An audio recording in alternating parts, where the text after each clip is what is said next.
বগুড়া জেলার কাহালু থানার এক প্রত্যন্ত অঞ্চলে ধানের জমিতে চায়না জাল নামক মাছ ধরার জালে দুইটি সাপ আটকে যায় এবং জালের মালিক ভয় পেয়ে চিৎকার চেঁচামেচির মাধ্যমে লোকজন জড়ো হয়ে সাপ দুটোকে জাল থেকে বের করার ব্যবস্থা করে। সে সময় অত্যন্ত সাহসিকতার সাথে সোহেল নামে একটি ছেলে সাপ দুটোকে বের করে বস্তায় ভরে রাখে এবং পরবর্তীতে আজ 7-8 দিন হয়ে গেলেও সাপ দুটোকে সে সঠিক কোনো ব্যবস্থা না নিয়ে গ্রামের ভিতরে ছোট ছোট সোনামণিদের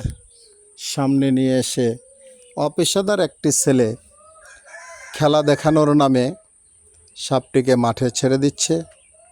খুব ভালোভাবে ছেলেটিকে সুন্দর করে উপদেশ দিলাম, তুমি যেহেতু পেশাদার সাপুরে নয়, সেহেতু সাপটির সঠিক ব্যবস্থা